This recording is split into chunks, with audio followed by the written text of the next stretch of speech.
But we will definitely finish with Nancy Pelosi's attempted coup. Yeah. So everyone's been describing the Capitol, protest as a coup. Yeah. So this was Trump rallying up his guys, telling them to go take the Capitol and coup the government. And just before we carry on, I just want to be clear why I don't think it's a coup. Start with, Trump didn't say storm the building. He said, go there and be peaceful. Yeah. Like, he explicitly used the words, be peaceful. Yeah. And it was clearly framed as a protest, right? And then when it started getting out of hand, Trump tried to talk it down, but he was censored by Silicon Valley, so he couldn't exactly message his followers. But more importantly, right, if it was a coup, Trump, why would Trump not march with them, and why weren't they armed? Like, why wouldn't he just raise some legions? Yeah. Like, he's the commander-in-chief of the U.S. military. Yeah. But instead, the coup here seems to be that his 4D chess is, I'm going to rally up some complete randos and then make them storm in there in the middle of the vote, and then Who will be let in by the police? question mark, coup. Yeah, exactly. Because, I mean, what were they going to do? Sit there until he's just declared president? Yeah, exactly.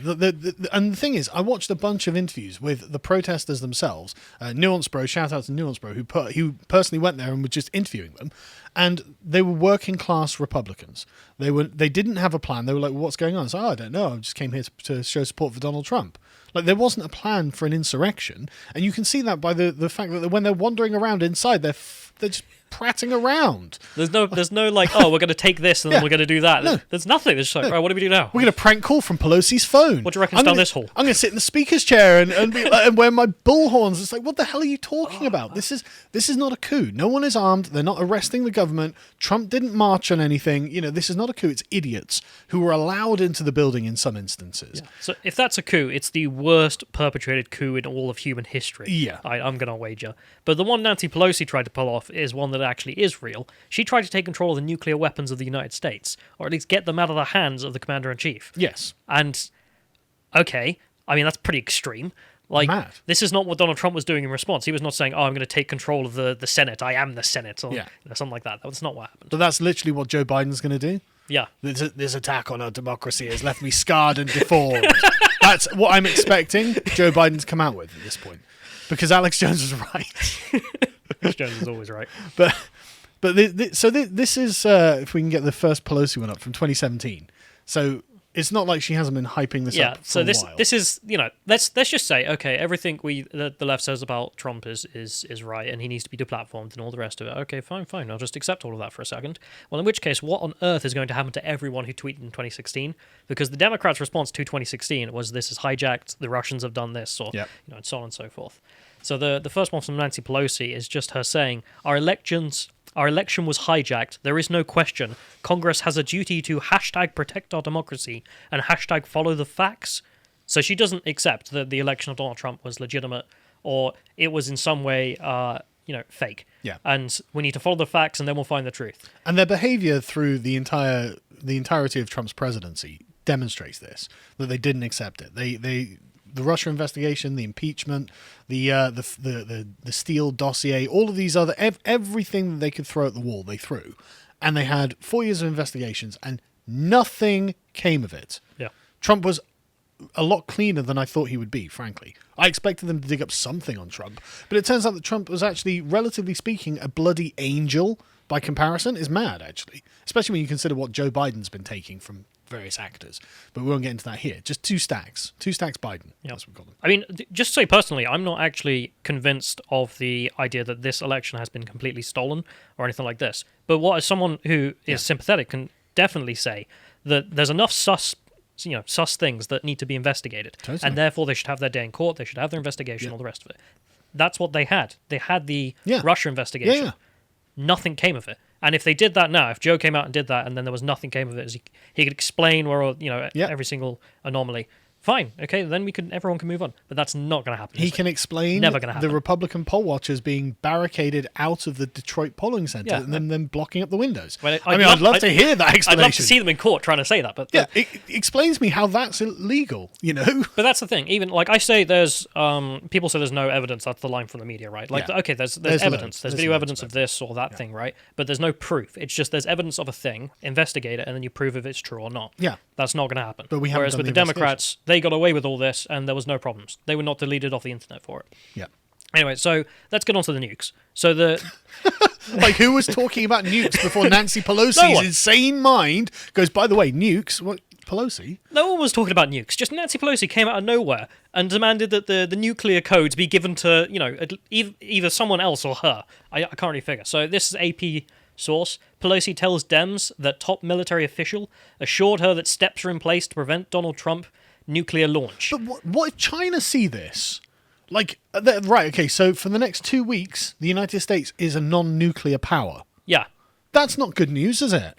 I mean, galaxy brain Pelosi. Like, I'm going to make sure that every one of our enemies know that our nuclear deterrent no longer exists. This is one of the major criticisms I had about Jeremy Corbyn. He'd already come out and said, I will never use the nuclear deterrent. Okay, then let's scrap it. What are you paying for? No, but then we can't vote for you, Jeremy, because that means any nuclear powers would say, well, we've got a huge advantage here. Yeah. Like, god damn it. So this obviously is a crazy thing to say. So even Vox, there's a Vox worker here on the next one, is saying that this is nuts. She's a international political correspondent. Yeah, but Vox is a very partisan left outlet, Oh, yeah. so I'm just going to assume she's also partisan left, which is fine. She's allowed to be that. But even they can see through this. Nancy Pelosi using the U.S. nuclear command and control system to play politics is reckless, dangerous, and inappropriate. Yet no S. But adversaries need to know that there is zero confusion in the CNC system. The House Speaker does not have the authority to keep the nuclear codes from Trump. Exactly. She is vastly overstating her authority here because of her psychotic view on Trump himself. So the Washington Post did a good breakdown of this, where they spoke to, I think they spoke to lawyers or professors here to get some questions on whether or not she could do this. Yep. And I love the way they frame this. So, first one here. Is there anything she can do to prevent the presiding president from accessing the launch codes or ordering a nuclear strike? And the response was, the answer is emphatically no. Just no. Like, no conversation. Like, that. No, she can't do this. Well, there is one thing, but we'll get into that in a minute. So the next question was, what would happen if someone tries to enter the chain of command, for example, by countermanding or refusing to obey the president's order? Now, if a military man does this, he can say, that's an illegal order, sir, I won't do it, and he can leave. And that's a thing. But someone like Nancy Pelosi coming in, trying to fist her way into the command and say, I'm part of this now, the response was, anyone who attempts to countervene a valid, authentic, and legal order would be doing so illegally and risk the charge of mutiny. So that's what Nancy Pelosi is doing here. She's trying to get herself into the command order. She's trying to overthrow the office of the presidency. It's like, okay, The commander-in-chief. of the guy in charge of the nukes, that shouldn't be the president because politics. It's like, right, okay. So if the Capitol That's not Hill how it thing, works, Nancy. if the Capitol Hill is a coup, what is this? Like, you're literally trying to overthrow his military power in this aspect. But I mean, this is literally how it was described as well. Yeah.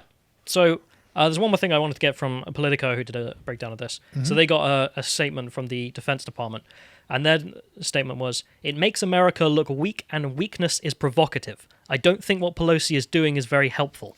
Well, he's completely right that weakness is a provocation. And this is something I've said for a long time. This is why I talk about you personally. Make sure personally you have strength of mind at the very least.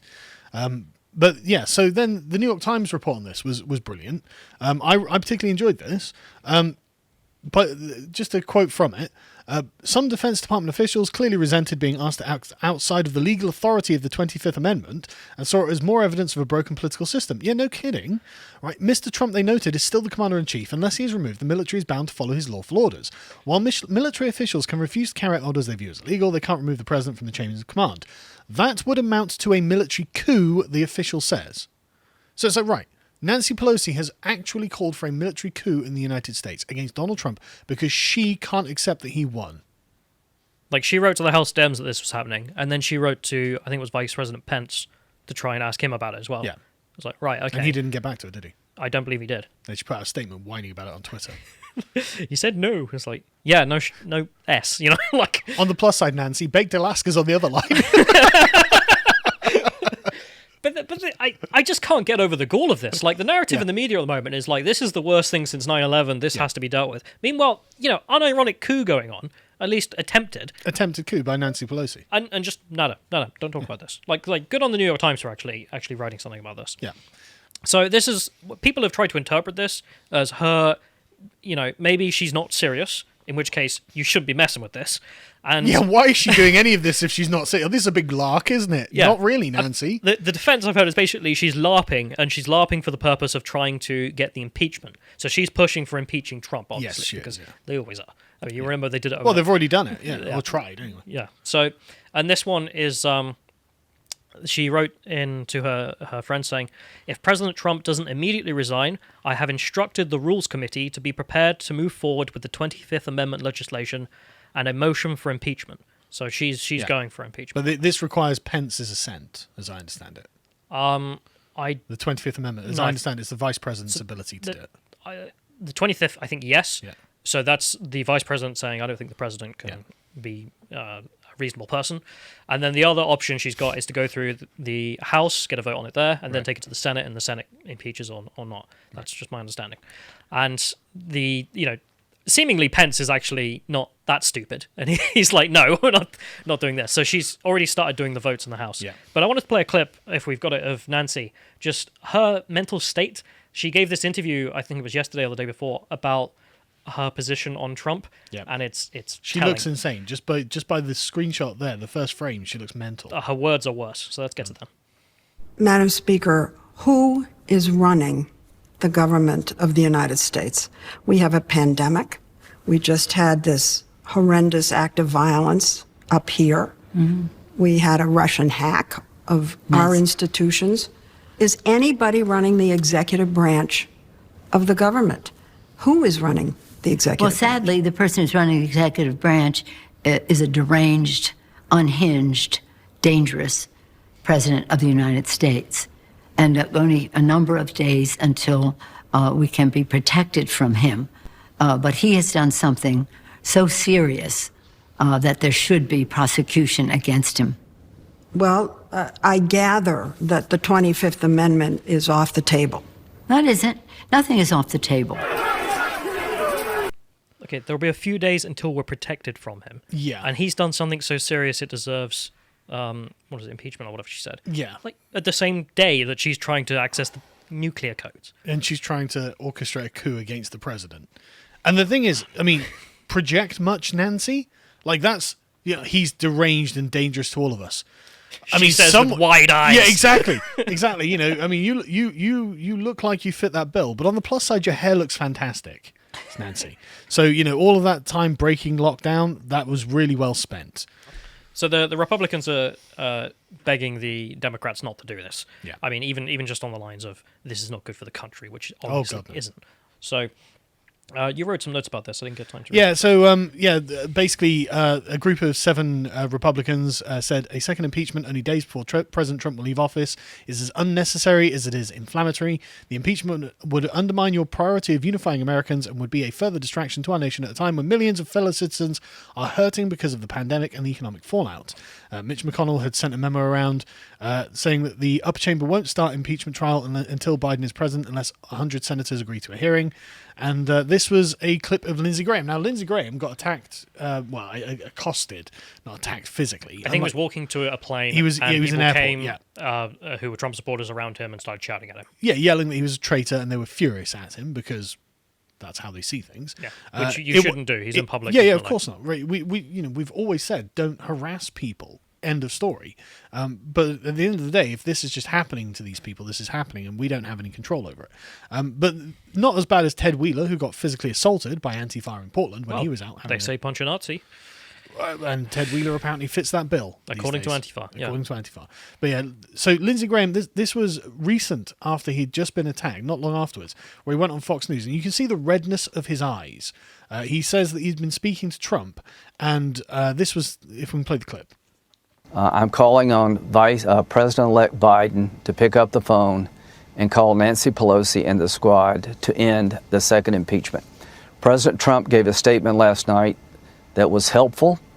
It hit the mark. He wants to move on to a peaceful transfer of power. He wants this to end.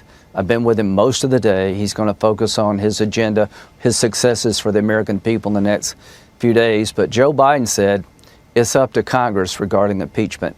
No, President-elect Biden, it's up to you. Pick up the phone, call Nancy Pelosi, Chuck Schumer, and the squad and tell them, stand down. This will destroy the country even further. You can see the tone of voice. He to me sounds like someone who's just keeping it together. It's a longer interview, and he's got red eyes. He looks like he's been crying, and he sounds terrified about the future of the republic. And like his prediction, you want power, I hope you never get it. Well, he's seeing what they're getting firsthand. Yeah, I mean, what is it, like a couple of days into an acceptance that, okay, Joe Biden's going to be president, and Silicon Valley's banning everyone outright. Yeah. Just no holds barred. Don't even Absolute care. social terrorism from the left. Yeah. But apparently, as the Dem coalition, again another verified check mark, they'd got 213 House members to vote yes for impeachment. They need 5 more. This is a vulgar display of power that I think is a very bad idea, and very much with Lindsey Graham. And then you get the abject hypocrisy from the leftists. You've got something called the Gravel Institute, which is just a YouTube channel, basically. So this was meant to be a leftist alternative to PragerU, is my understanding. Yeah. And they tweeted this and then deleted it. But it's how mask off this has gone. Yeah. Because they just don't care anymore. Yeah. They're at war. But if leftists had stormed the Capitol, you'd support it. Yes. They are fighting for good. Fascists are fighting for bad. This should not be difficult. How pathetic. It's unreal. Like, this is the unironic mindset of these people. Yeah. And it's why they're able to just ban everyone, don't care. It's okay when we do it.